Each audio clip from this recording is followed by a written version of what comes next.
les réponses de notre employeur.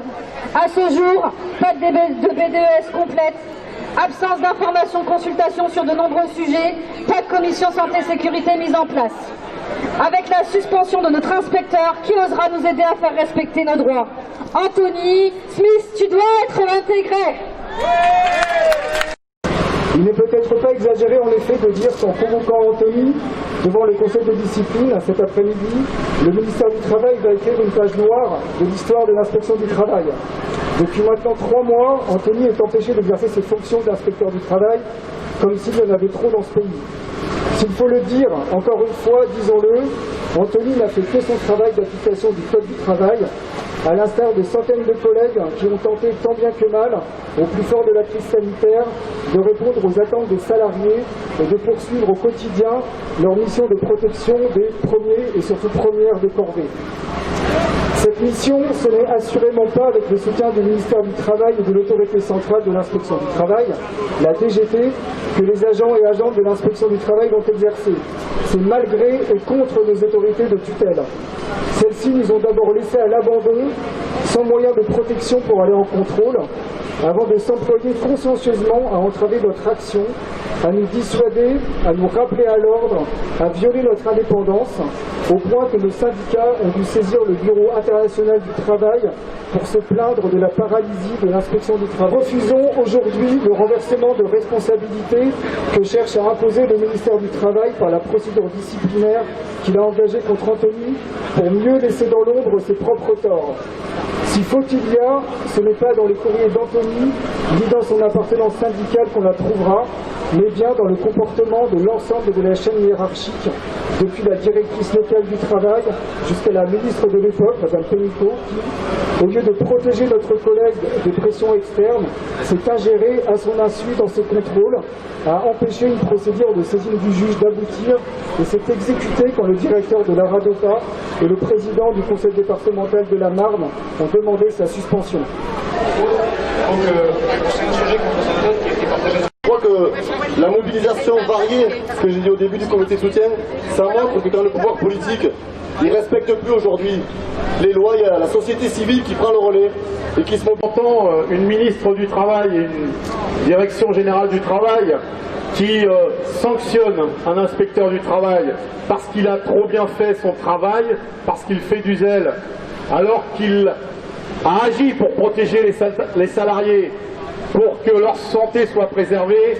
C'est absolument scandaleux ce genre de décision, et on voit bien que c'était d'abord pour privilégier les entreprises et favoriser des raisons économiques plutôt que la santé des salariés. C'est ça le vrai problème, alors qu'à l'époque il y avait une pénurie de masques. Eh bien Anthony avait raison d'agir de la sorte, puisqu'aujourd'hui le masque est obligatoire partout. Ici est donc d'une extrême gravité, il faut en prendre la mesure. C'est la répression syndicale, mais c'est aussi l'indépendance de la fonction publique qui est en jeu, c'est l'indépendance de l'inspection du travail, et ce sont les droits de l'ensemble des travailleuses et des travailleurs qui sont en cause.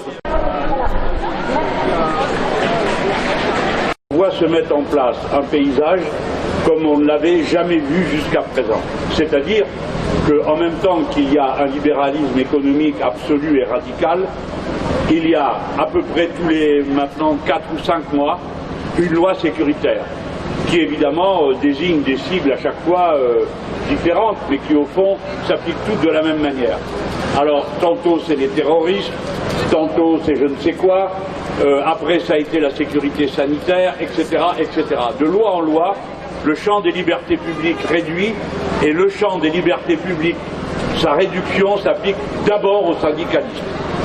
Pas que cette répression elle-même prend sa place dans un processus de répression beaucoup plus ample.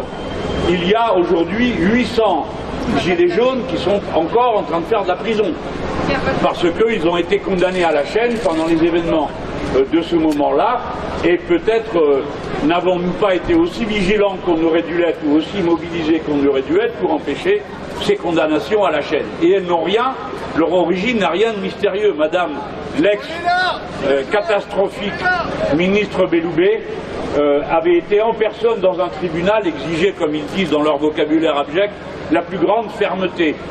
La justice n'a pas à être ferme ou à être sévère, elle a à être juste. Ça fait déjà tant d'années que l'on voit les salariés maltraités par des conditions managériales de plus en plus dures, par des conditions de travail de plus en plus dures, précarisés, de plus en plus de contrats courts, très courts, des contrats d'une heure même qui se multiplient. Et face à cette situation de travail déjà extrêmement difficile, la crise sanitaire est venue. Et qui a-t-elle touché en priorité? Elle a touché évidemment bien davantage ceux qui sont au contact de la population. Et là encore, ce sont les travailleurs et les travailleuses, les salariés et les précaires. Dans notre société, les délinquants ne sont pas seulement hors du monde du travail, ils sont aussi dans le monde du travail. Tant d'employeurs sont des délinquants, eh bien oui, il faut un corps d'inspection pour arrêter cela et que les travailleurs et les travailleuses puissent retrouver au maximum des conditions de travail dignes, des conditions d'emploi dignes, que la précarité cesse de progresser et des conditions de salaire dignes. Je vous remercie. On fait ce constat que le ministère du Travail bafouait ses propres principes, ses propres règles. Mais je voudrais rajouter une chose, c'est que ce n'est pas circonstanciel. En réalité, c'est une loi du capitalisme qui est valable, quels que soient les régimes, et je dirais même quels que soient les gouvernements. Quand les intérêts du patronat sont en jeu, quand les intérêts du patronat sont menacés, eh bien, il n'y a plus de droits sociaux, il n'y a plus de code de travail qui tiennent, et il n'y a même plus d'inspecteurs du travail qui tiennent. Il ne reste que l'exploitation. Mali du 14 juillet n'a été cette année qu'une vaste opération de communication pour faire avaler aux Françaises et aux Français une politique porteuse de régression sociale sans précédent. Je suis resté à l'idée l'année dernière. On a 3 postes à faire.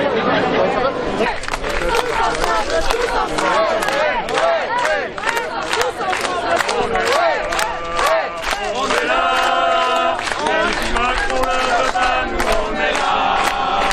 Pour l'honneur des travailleurs, même si Macron le meilleur, même si Macron ne veut pas, nous on est là.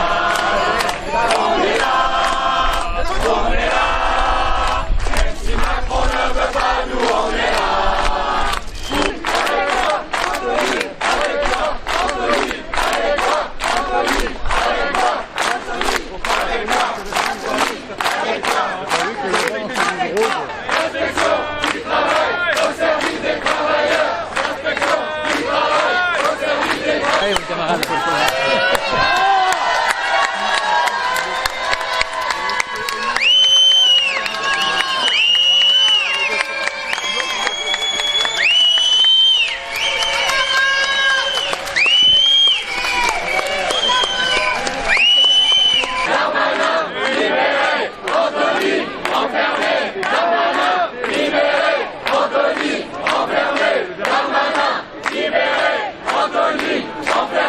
Pour l'indépendance de l'inspection du travail, nous sommes toujours à votre côté.